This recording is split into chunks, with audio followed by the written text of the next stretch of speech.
नमस्कार। प्रारब्ध पर आप सभी का स्वागत। मैं अवनीश। चैनल आपने सब्सक्राइब किया है, वीडियोस को आप लाइक करते हैं, बहुत-बहुत धन्यवाद। बेल आइकन जरूर दबा के रखिए ताकि किसी भी अपलोड की सूचना आपको मिले। हमारे स्क्रीन के दूसरे हिस्से पे आपको दिखाई दे रहे हैं the coffee with Sumit Jain से सुमित जैन साहब। सुमित जी, बहुत-बहुत स्वागत। नमस्कार। जय जय श्री राम। नमस्कार, जय सिया राम। सुमित जी, प्रधानमंत्री मोदी की आलोचना होती है सबसे तीव्रतम। वैसे तो आलोचना के धनी हैं। उनकी आलोचना करते-करते कांग्रेस ने और विपक्ष ने उनको कहां से कहां पहुंचा दिया। लेकिन नरेंद्र मोदी की तीव्रतम आलोचना उनके समर्थकों की तरफ से होती है। अब लोग चौंकेंगे। जो उनके कट्टर समर्थक हैं, मोदी जी के कट्टर, आप ये कह लीजिए कि प्रेमी हैं, उनको मत भी देते हैं और उनको मन भी देते हैं। उनकी तरफ से बहुत तीखी आलोचना होती है और वो आलोचना होती है मोदी जी के एक स्लोगन को लेके। सबका साथ, सबका विकास, और उसमें उन्होंने जोड़ा सबका विश्वास। वो तबका कहता है कि नहीं साहब, जो कौम वंदे मातरम नहीं बोल सकती और वंदे मातरम की बेइज्जती करने वाले, उसे काट-छाँट करने वाले कांग्रेस को वापस सत्ता में लाना चाहती है, आप उसका विश्वास कभी नहीं जोड़ते। विकास से उनको बहुत ज्यादा एलर्जी नहीं है, ठीक है, उनको दे दो, कम से कम गंदगी खत्म हो, पेट भरे, उनकी खुरापात कम हो। लेकिन भरोसे की बात वो नहीं कहते। वो कहते हैं नहीं साहब, अब आप सफेद शांति के कबूतर नहीं उड़ा सकते। एक और आलोचना होती है, जब अल्फला यूनिवर्सिटी जैसे डॉक्टर्स निकल के वो भी बम बन के फूटते हैं, तो फिर आप एक हाथ में कंप्यूटर और दूसरे हाथ में कुरान की बात भी मोदी जी मत करो। ये उनके समर्थक सबसे ज्यादा करते हैं। सुना है अमेरिका की तरफ से भी यही बयार, हालांकि बयार तो वो पूरे विश्व में इसी के लिए गंधाए हुए हैं। अमेरिका से कुछ ऐसा एक्सक्लूसिव आपके पास है जिससे या तो भारत को सीखने की जरूरत है, या भारत क्या कर सकता है या क्या कर चुका है। क्या मोदी जी की ये जो आलोचना है उनके समर्थकों की, इसे अमेरिका के वाया आप कुछ नई दिशा देंगे? Over to you please. Avneesh ji, जो आलोचना भारत में होती है वो कुछ गलत भी नहीं है। मैं खुद आलोचना करता हूं, आप भी करते हैं कि मोदी जी कब तक, जब ये सभी लोगों ने अपना कंट्री ले लिया था तो ये यहां पर क्या कर रहे हैं।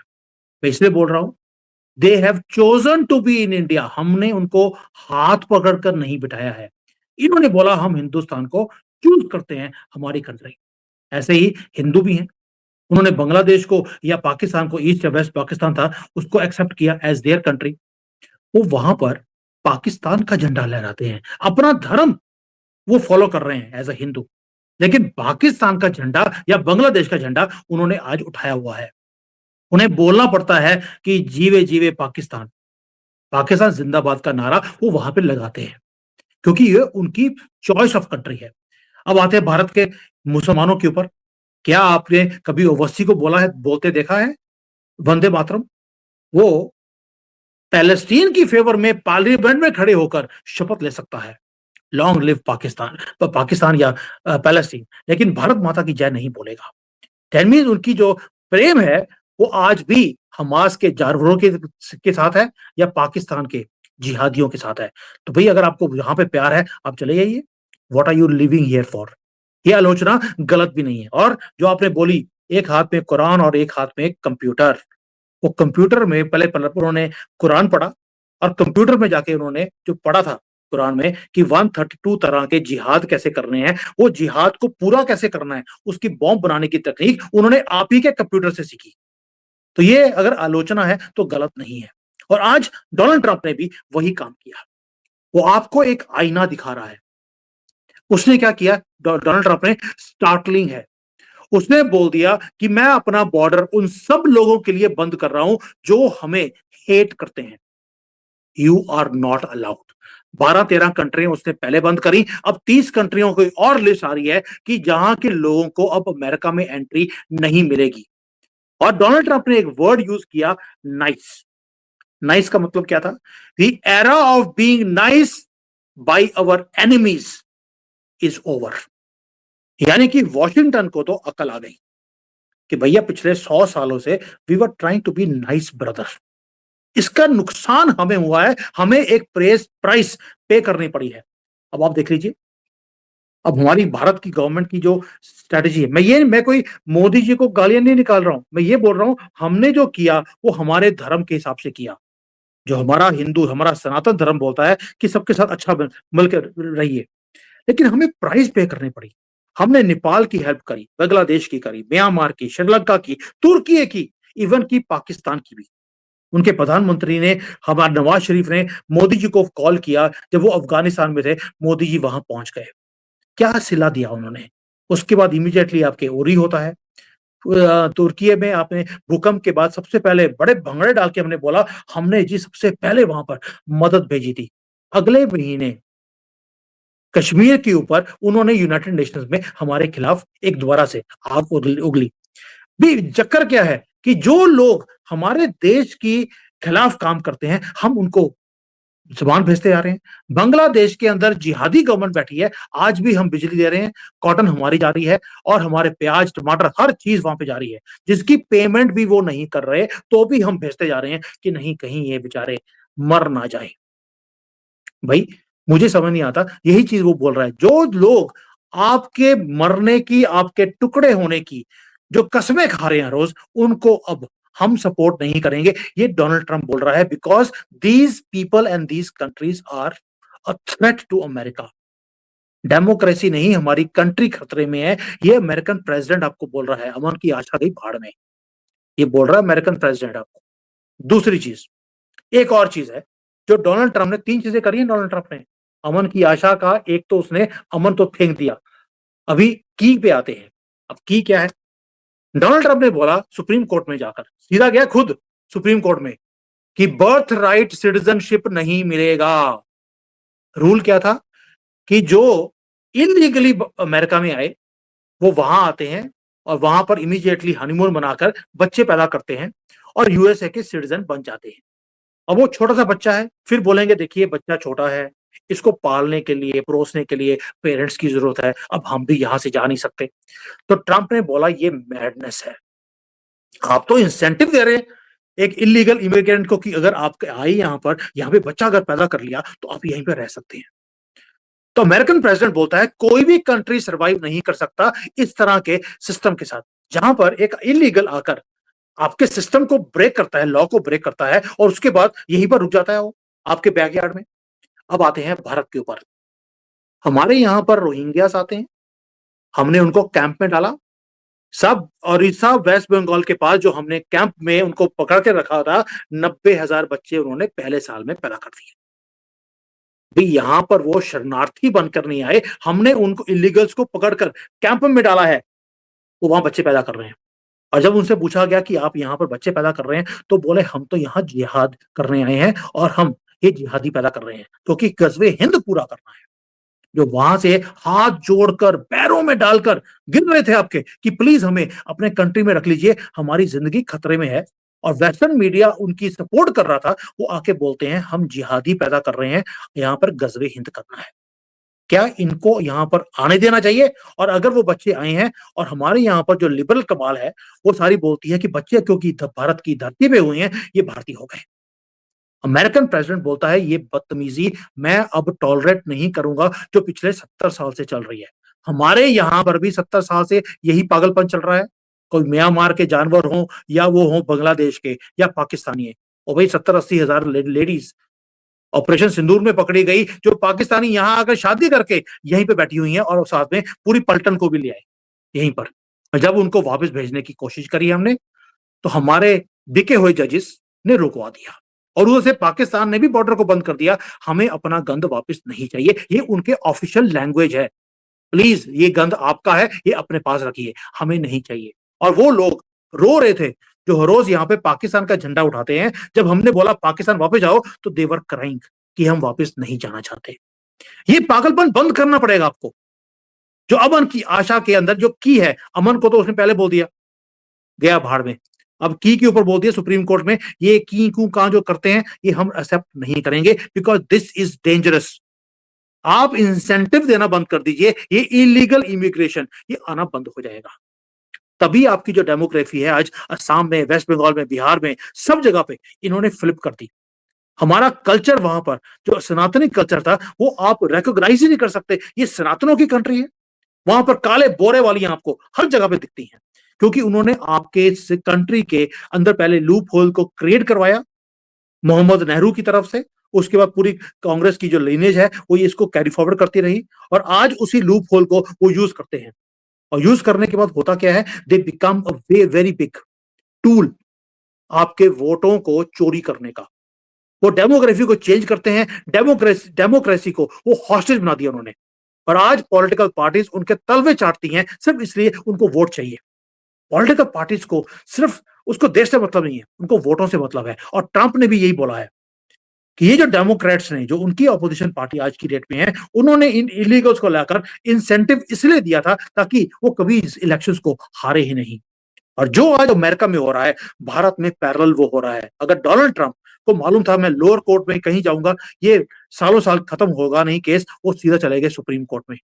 क्या भारत की गवर्नमेंट को नहीं जाना चाहिए सुप्रीम कोर्ट में ये लेकर कि ये जो बाय बर्थ जो आप देते हैं इनको राइट्स, ये खत्म होने चाहिए? ये वो कंट्री है दोस्त, अवनीश जी, आपको समझना पड़ेगा, हमारा कंट्री है ये।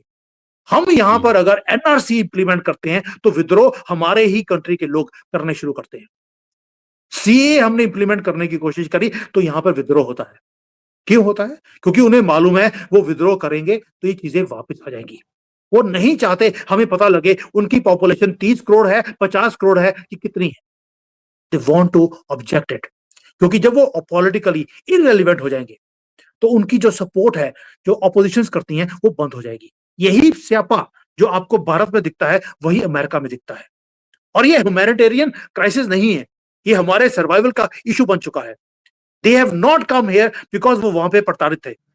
भाई आप मुसलमान कंट्री में रहते हैं, वहां पर मुसलमान ही प्रताड़ित है, तो आप हमारी जमीन वापस कर दीजिए। अगर आपको भारत में रहना है, okay, give our land back.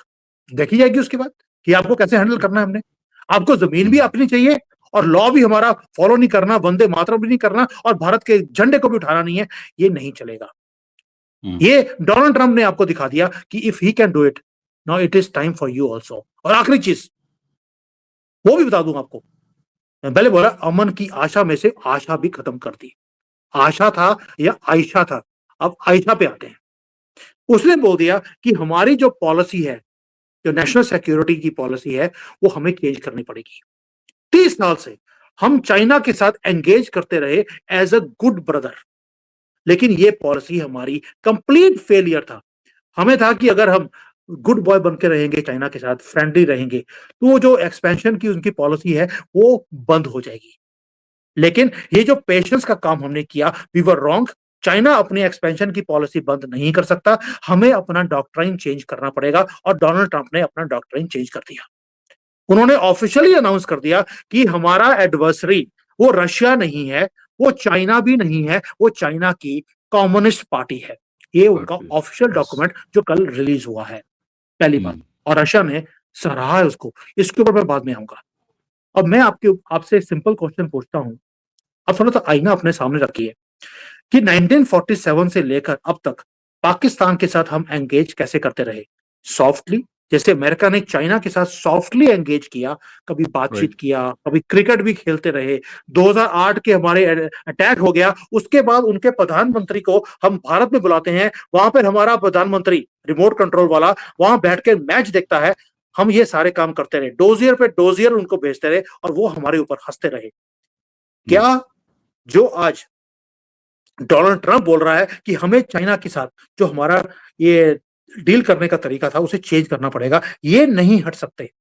क्या हमें भी पाकिस्तान के साथ, बांग्लादेश के साथ या म्यांमार हो, हमें उसी आईने से नहीं देखना चाहिए? आज भी हम पाकिस्तान को, बांग्लादेश को हम कांग्रेस की आंखों के थ्रू देखते हैं कि हाय मेरे मोहम्मद, हाय मेरे पाकिस्तान। आज भी हम रोहिंग्या के लिए रो रहे हैं, उसी लेंस से देख रहे हैं हम आज भी, जैसे कांग्रेस देखती थी। तो क्या फर्क है उनमें और हमारे में? और आज भी जब हमारे आर्मी के लोग जो पाकिस्तान के युद्ध के साथ लड़ते हैं, लड़ते हुए मारे जाते हैं, तो हम वहां पे सिर्फ कैंडल जलाते हैं। कैंडल जो कांग्रेस जलाती थी हमारे ऊपर हंसने हंसने के बाद। आपको याद होगा पहलगाम में जब अटैक हुआ, कश्मीरी सड़कों पे आगे हंसते हुए कैंडल लेकर कि हमें बड़े ही दुख हुआ कि हिंदू मारे गए। हंस रहे थे वो, लेकिन हाथ में कैंडल थी। आपने वो तस्वीरें देखी होंगी। This is what they do to us. Patience कितनी रखेंगे आप? हमने पेशेंस रखी, हमने शांति के लिए बोला उनको। उन्होंने क्या दिया हमें? 26/11, पार्लियामेंट अटैक, उरी, पुलवामा और हर रोज धप किया। आपको ये डॉक्ट्राइन्स चेंज करने पड़ेंगे। अमेरिका ने रियलाइज कर दिया है, सुप्रीम कोर्ट में जाकर वो सारा कुछ वो चेंज कर रहा है और कॉन्स्टिट्यूशन भी चेंज करना पड़े, वो बोलता है मैं कर दूंगा। लेकिन अमन की आशा अब नहीं चल सकती। तो अगर आज भारत का हिंदू ये बोलता है कि मोहम्मद गांधी, मोहम्मद नेहरू में कोई फर्क नहीं था, तो मोदी जी भी कहीं मोहम्मद मोदी तो नहीं बन रहे। ये लोगों ने बोलना शुरू कर दिया, ये कंट्री हमारा है। मैं ये नहीं बोल रहा हूं कि मोदी जी बन गए, ऑलरेडी हमने एसआईआर के थ्रू इनको बाहर, कॉकरोचों को बाहर निकालना शुरू कर दिया। Yes, we are working on it. लेकिन कहीं ना कहीं ये जो 3 चीजें हैं, अमन की आशा, ये तीनों को सेपरेट कर कर आपको तीनों को अलग अलग करके खत्म करना पड़ेगा, जैसे डोनाल्ड ट्रंप ने किया है। वरना ये डोनाल्ड ट्रंप की और स्टेटमेंट है, a country without borders is no country any more. और शायद वो काम अब भारत में भी होना शुरू हो गया है। जी बिल्कुल ठीक बात है। अब यहाँ दर्शकों के सामने इस एंगल को जरा क्लियर करते हैं और मैं 2-3 पॉइंट आपको बताऊंगा। देखिए दर्शकों, जब हम ये कहते हैं कि साहब अब क्या भारत में भी वो सारी चीजें शुरू नहीं हो जानी चाहिए जो अमेरिका करके दिखा रहा है या अपनी कंट्री के लिए उसने जो कुछ भी किया है। तो यहाँ पर 2 तरह की बात हो रही है। एक समाज, और जब सुमित जी कहते हैं कि कांग्रेसी आईने से क्या हम अब भी देख रहे हैं, यानी यहाँ का एक बड़ा वर्ग, यहाँ का विपक्ष जो अब भी आह आह करता है। अब इसका दूसरा पक्ष क्या हुआ, वर्तमान की सरकार यानी 2014 से क्या है। सुमित जी, मैं आपके सामने 2-3 पॉइंट रख रहा हूं। रोहिंग्यास 2 तरह से हैं यहाँ पे, एक इलीगल हैं बांग्लादेशी और रोहिंग्यास, और दूसरे ऐसे हैं जो शरणार्थी हैं, वो कैंप्स में हैं। यानी उनके डिपोर्ट करने का एक अलग तरीका है और जो अवैध पकड़े जा रहे हैं उनका एक अलग तरीका है। जैसे 15,000 की कैपेसिटी के डिटेंशन रूम उत्तर प्रदेश में बन चुका है ऑलरेडी, और सारे बनाए जा रहे हैं। एसआईआर के जरिए हम निकाल भी रहे हैं। अब कुछ 2-3 पॉइंट हमारे यहाँ तो जानते ही, आप लिबरल गिरोह सुप्रीम कोर्ट पहुंचे, कैसे रुख बदल रहा है 2014 के बाद अदालतों का भी। सुप्रीम कोर्ट ने कहा एक ऐसे केस में कि क्या करें, रोहिंग्यास के लिए रेड कारपेट बिछा दें। ये कहा, ये कड़ा संदेश है, ये हमारे सुप्रीम कोर्ट से आप उम्मीद नहीं कर सकते थे। ये वही सुप्रीम कोर्ट है जिसने कहा अरे भाई उनके पढ़ने लिखने की व्यवस्था कराओ उनके बच्चों को। लेकिन अब इस तरह के फैसले भी आ रहे हैं। जस्टिस सूर्यकांत ने की पीठ ने सीधे कहा कि क्या चाहती हो भाई, एक लेडी पहुंची थी, अरे साहब इनके साथ ये हो रहा है, उनका नहीं, रेड कारपेट नहीं बिछाएंगे। अच्छा, अब दूसरी चीज आपने कहा कि जब पाकिस्तान हमारे साथ खुरापात करता है तो हम ऑपरेशन सिंदूर करते हैं। एक ये दूसरा पक्ष है, घुस के मारते हैं, और घुस के मारना अब हमारी अस्थाई नीति में शामिल हो गया है। पाकिस्तान के साथ बातचीत नहीं होगी, टेरर एंड टॉक दोनों नहीं चलेंगे, ये साफ है। हमने उनके पानी का भी इंतजाम किया जब हमने वो ट्रीटी कैंसिल की। तो एक चेतना, और उसको हमारे समाज का समर्थन भी मिल रहा है। आप जो कह रहे हैं और मुझे जो लग रहा है कि इलाज अब उन 60-62% लोगों का है, क्योंकि ये कहते हैं कि 62% से ज्यादा वोट तो अभी भी इस सरकार के खिलाफ हैं। ये जो कांग्रेस है, ये जो पूरा इंडिया अलायंस है, और आपको एक तस्वीर दिखाता हूं कि कांग्रेस ने क्या फ्रॉड किया इस देश के मुसलमानों के साथ। वंदे मातरम पर आपको दर्शकों ये जरा सा एक पोस्ट देखिएगा, ये अरशद मदनी का पोस्ट है और मैं आधा मिनट लगेगा, बहुत जरूरी है इसको पढ़ के सुनाना। हमें किसी के वंदे मातरम पढ़ने या गाने पर आपत्ति नहीं है, लेकिन मुसलमान केवल एक अल्लाह की इबादत करता है और अपनी इबादत में अल्लाह के सिवा किसी दूसरे को शामिल नहीं कर सकता। और वंदे मातरम का अनुवाद शिर्क से संबंधित मान्यताओं पर आधारित है। इसके 4 श्लोकों में देश को देवता मानकर दुर्गा माता से तुलना की गई है और पूजक के शब्दों का प्रयोग हुआ है। साथ ही मैं तेरी मां पूजा करता हूं, मां मैं तेरी पूजा करता हूं, यही वंदे मातरम का अर्थ है। यह किसी भी मुसलमान की धार्मिक आस्था के खिलाफ है, इसलिए किसी को उसकी आस्था के खिलाफ कोई नारा या गीत गाने के लिए मजबूर नहीं किया जा सकता, क्योंकि भारत का संविधान हर नागरिक को धार्मिक स्वतंत्रता अनुच्छेद 25 और अभिव्यक्ति की स्वतंत्रता अनुच्छेद 1919 देता है। वतन से प्रेम करना अलग बात है, उसकी पूजा करना अलग बात है। मुसलमानों की देशभक्ति के लिए किसी के प्रमाण पत्र की आवश्यकता नहीं है। स्वतंत्रता संग्राम में उनकी कुर्बानियों के इतिहास सुनहरे पन्नों में दर्ज है। अंतिम पैरा पढ़ी सुनिए। हमें खुदा अल्लाह को मानने वाले हैं, अल्लाह के सिवा न किसी को पूजनीय मानते हैं और न किसी के आगे सजदा करते हैं। हम मर जाना स्वीकार है, हमें मर जाना स्वीकार है, लेकिन शिर्क, शिर्क का मतलब क्या होता है? खुदा के साथ किसी को शामिल करना, ये शिर्क है, कभी स्वीकार नहीं। सुमित जी, दर्शकों, क्या ये कांग्रेस ने फ्रॉड नहीं किया 1947 में? जिन्होंने जब कलमे के नाम पर और ये कहा कि दो कौमें हैं, हिंदू और मुसलमान एक साथ नहीं रह सकती, फिर क्यों रखा हमको? और आज ये कहते हैं कि हम वंदे मातरम नहीं गाएंगे। अब ऐसे में भारत में कोई भी मुसलमान वंदे मातरम नहीं गाएगा, ये खुला चैलेंज वो कर रहे हैं। लेकिन क्या ये परिवर्तन परिवर्तन नहीं है कि जब वंदे मातरम के 150 साल अंगीकार किए के हुए, तो प्रधानमंत्री ने लोकसभा और गृह मंत्री ने राज्यसभा, और जो बखिया उधेड़ी और कांग्रेस के फ्रॉड को एक्सपोज किया है, उसी के साथ धर्म ध्वजा फहराने के बाद मैकाले की ऐसी तैसी करने की सीधी सीधी घोषणा प्रधानमंत्री ने की, और वो भी नई शिक्षा नीति बनाने के बाद। तो आप अमेरिका के एक जो पैराडाइम शिफ्ट की बात कर रहे हैं नेशन फर्स्ट की वजह से, क्या भारत में आपको ये होते हुए नहीं दिख रहा है? और विपक्ष को, और जो मोदी के हेटर्स हैं या राष्ट्रवाद के खिलाफ हैं, क्या अब उनका इंतजाम यहां नहीं होना है? अमेरिका की जो डेवलपमेंट है वो इनको ऊपर अप्लाई करने की जरूरत नहीं है। पाकिस्तान, चाइना, इनका तो हम इंतजाम कर ही रहे हैं जी। अवनीश जी, पहली बात है, आपने दो तीन चीजें बोली हैं, मैं एक ही करके सब कुछ लेता हूं। आपने बोला साहब हमने एसआईआर लॉन्च करना शुरू कर दिया और इनको पकड़ कर डिपोर्ट कर रहे हैं, ये गलत इंफॉर्मेशन है। आपने एसआईआर लॉन्च किया, वो खुद जा रहे हैं यहां से, क्योंकि उनको मालूम है पॉलिटिकली वो इरेलीवेंट होने वाले हैं, उनको यहाँ पे बेनिफिट्स अब आगे जाकर नहीं मिलेंगे, फ्यूचर यहाँ पे सिक्योर नहीं है, वो छोड़कर जा रहे हैं। आपने सिर्फ एसआईआर में उनको एक्सपोज किया है, छोड़ के वो खुद जा रहे हैं। दूसरा, आपने बोला कि सुप्रीम कोर्ट में लताड़ लगा दी, लताड़ लगाई है, जब जजमेंट आएगा तब बात करेंगे। लताड़ ठीक तो है। साहब वो बहुत बार पहले भी दे चुके हैं बड़ी चीजों में, लेकिन ये बिके हुए जजेस इतने जल्दी से बंदे के पुत्र नहीं बन सकते, इनको टाइम लगेगा। तो जब जजमेंट जजमेंट आएगा इसके खिलाफ तो बात करेंगे, क्योंकि जब इन्होंने ही बोला था कि नहीं, खारिज कर दिया, गवर्नमेंट की मुकदमा खारिज गवर्नमेंट कर की दिया, कहा भगो यहां से। गवर्नमेंट की गवर्नमेंट की रिस्पॉन्सिबिलिटी है कि जो बच्चे वहां से आए हैं इनको पढ़ाने की रिस्पॉन्सिबिलिटी आपकी है।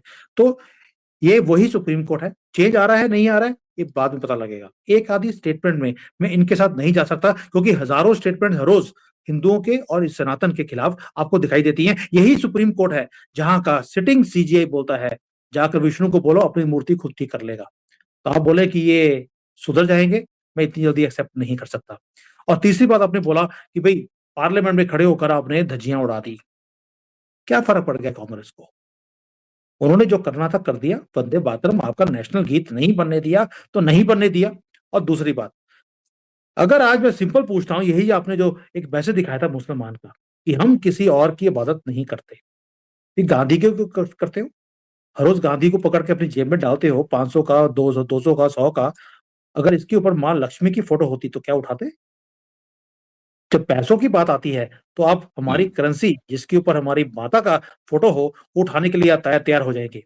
और अगर अब इतनी ही आपकी इबादत है तो आप अपनी दुकान के ऊपर अपना नाम और हमारे मूर्तियों की फोटोएं क्यों लगाते हैं? हम्म।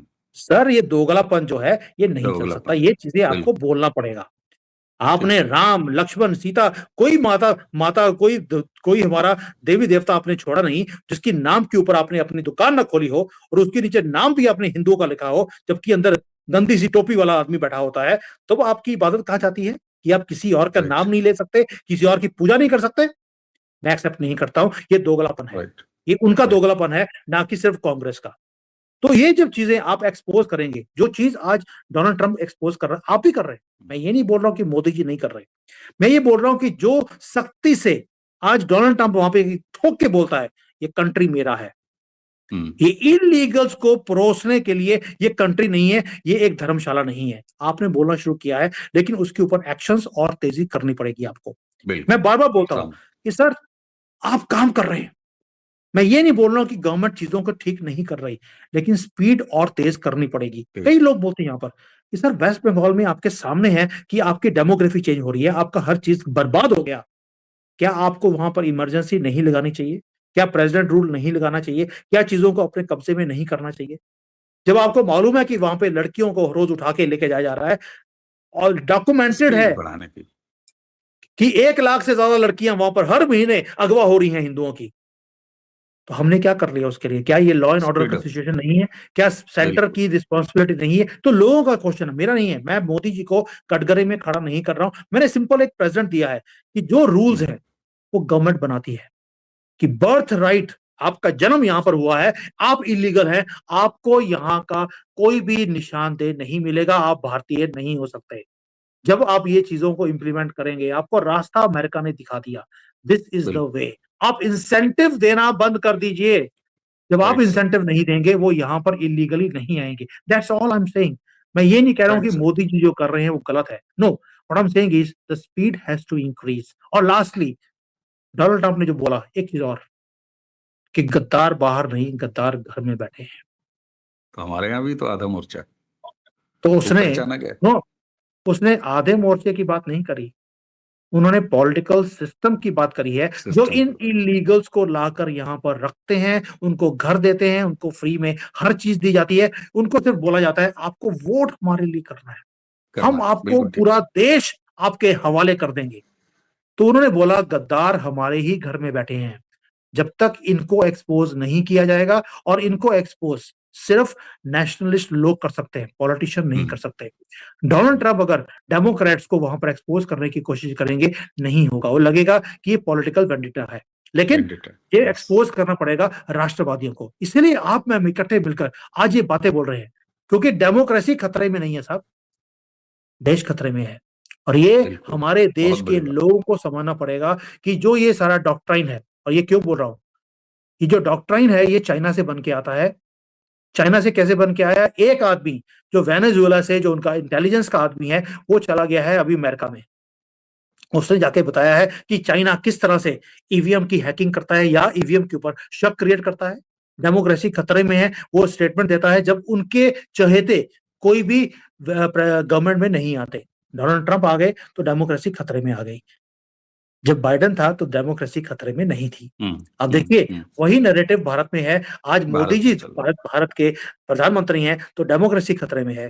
लेकिन जब राहुल गांधी की सरकार थी, रिमोट कंट्रोल की, जब देश खतरे में था, तब डेमोक्रेसी सेफ थी। तो ये जो डॉक्ट्राइन्स हैं, ये चाइना से बन के आते हैं और ये होते रहेंगे। आपको ये रास्ते बंद करने पड़ेंगे, और जिस जी। दिन आप रास्ते बंद कर देंगे, उस दिन ये सारा कुछ, ये जो ताश का जो पूरा इन्होंने महल खड़ा करके रखा है, ये अपने आप नीचे गिर जाएगा। रास्ता आपको अमेरिका ने दिखा दिया, you have to become tough. जिस दिन आपने बोल दिया कि बांग्लादेश ही भारत में नहीं आएगा, और आएगा तो इलीगल होगा, किडनी निकाल ली जाएगी, अब बोल के तो दिखाइए। हिम्मत बिल्कुल आपको ठीक है। दिखानी पड़ेगी। और क्यों बोल रहा हूं, अमेरिका ने अगर डिपोर्ट किया है तो बेड़ियां डालकर, फोटो खींच कर उन्होंने वापस भेजे हैं। आपने वो तस्वीरें देखी होंगी, जब फ्लैटें बिल्कुल। भरकर भारत में आई थी, बेड़ियां बंधी हुई थी। जिस दिन आप ये बेड़ियां बांधकर इनको बाहर भेजेंगे, उस दिन मोहम्मद की चीखें निकलेंगी और मोहम्मद आयशा को लेकर वापस जाएगा। दिस इज व्हाट आई बिल्कुल वांट ठीक। टू सी। जी। बिल्कुल सर, बिल्कुल सर। और कड़ाई करनी होगी। और जिस तरीके से वहाँ डेमोक्रेट्स वो पॉलिटिकल लोग हैं जो इलीगल्स को लाते हैं, तो हमारे यहाँ भी स्थितियाँ वही हैं दशकों। आप ममता बनर्जी का बंगाल देख लीजिए, वहाँ पर क्या होता है। ये सारे रोहिंग्या बांग्लादेशी यहाँ वोटर के रूप में बुलाए गए, और अब एसआईआर हो, चाहे सीए हो, सीए के ज़रिए आप माती समुदाय को जो करीब 3 साढ़े 3 लाख हैं वेस्ट बंगाल में, उनको इंडिया का सिटीज़न दे रहे हैं। वो हिंदू हैं, बांग्लादेश से आए हैं, तो हमारे यहाँ सीए है, सब कुछ है। लेकिन हमारी अपेक्षा सिर्फ़ इतनी है कि इसको स्पीड अप करिए। इसको स्पीड अप करिए, क्यों? क्योंकि नेशन फर्स्ट की राजनीति करने वाले जितने भी देश हैं, उसमें अमेरिका का उदाहरण अभी सुमित जी ने विस्तार से दिया। अगर वो ऐसा कर सकते हैं, तो हमको भी अब बिल्कुल तेज रफ्तार से गाड़ी दौड़ानी है। सुमित जी, आपने इस नए एंगल को विस्तार दिया, इसके लिए आपको बहुत-बहुत धन्यवाद। दर्शकों, हमें उम्मीद है कि ये नई इच्छा, नई अपेक्षा भरा, और जिसके सूत्र हमने अमेरिका से उठा के ले आए कि साहब अब हमें भी क्रूर बन जाना है। क्रूर शब्द नेगेटिव नहीं है, क्रूर बन जाना है, क्योंकि हमें अपना देश बचाना है। यहाँ वंदे मातरम नहीं गाने वाले की जिद वाले आज भी हैं। जी। सर आखिरी पॉइंट बोलूंगा आपको, अमेरिका ये कर क्यों रहा है? आपको समझना पड़ेगा, वो अपने कंट्री को बचाने की बात तो कर ही रहा है, लेकिन साथ में उन्होंने बोल दिया कि जब तक आप फियर नहीं क्रिएट करेंगे, वो कंट्रीज जो आपके टुकड़े करना चाहती हैं, जब तक आप उनके घर में फियर क्रिएट नहीं करेंगे, तब तक ये आपके अगेंस्ट षड्यंत्र रचते रहेंगे। इसलिए मैं जो आज आपको लगेगा शायद मैं बहुत एग्रेसिवली बोल रहा हूं, मोदी जी को कटघरे में खड़ा किया है कि ये क्या कर रहे हैं आप, नहीं, ये सिर्फ बताने की कोशिश कर रहा हूं कि उनकी जो स्पीड है, जिस स्पीड पे वो हमारे कंट्री में डेमोग्राफी को चेंज कर रहे हैं, जो रिवर्सल है वो बहुत स्लो है। वो लाखों में आ रहे हैं, करोड़ों में आ चुके हैं, और हम, क्या होता है कि कोर्ट में केस आता है 2 लेडीज का कि जिनको हम डिपोर्ट करने की गुहार लगा रहे हैं, और सुप्रीम कोर्ट में वो केस लड़ा जा रहा है। तो ये जो स्पीड है, करोड़ों वर्सेस जिसको बोलते हैं 5 लोग 10 लोगों को आप डिपोर्ट कर रहे हैं, ऑफिशियली डिपोर्ट करने की कोशिश कर रहे हैं, that is speed is slow, and that is what Donald Trump is saying कि this speed has to fasten. उसके लिए आपको लॉस को चेंज करना पड़ेगा। ये पुराने लॉस अब आपको सपोर्ट नहीं कर रहे आपके डिपोर्टेशन ड्राइव को, इससे आप कंट्री को नहीं बचा सकते। जी बिल्कुल ठीक बात है, बिल्कुल ठीक बात है। और इसीलिए शायद अब भारत में डेमोग्राफी चेंज करने का 2032 ये स्पष्ट रूप से ये दिया है और इसकी टास्क फोर्स चल रही है। लेकिन हम फिर कहेंगे दर्शकों कि थोड़ी सी स्पीड, थोड़ी सी नहीं बहुत ज्यादा और स्पीड बढ़ाने की जरूरत है। हमें उम्मीद है कि सरकार भी इस तरफ काम करेगी और कभी कभी सम्यक आलोचना समालोचना भी सरकार की होनी चाहिए। ये हमारी इच्छा है, हमारी अपेक्षा है, क्योंकि 2 उंगलियों की ताकत से हम आपको लगातार सत्ता में ले आ रहे हैं। तो इस थोड़े से छोटे मुंह से अगर 4 सवाल और 4 सुझाव भी आपको दें, ये भी हमारा हक है। सुमित जी, एक नई दृष्टि से चर्चा के लिए आपको बहुत-बहुत धन्यवाद, समय देने के लिए धन्यवाद।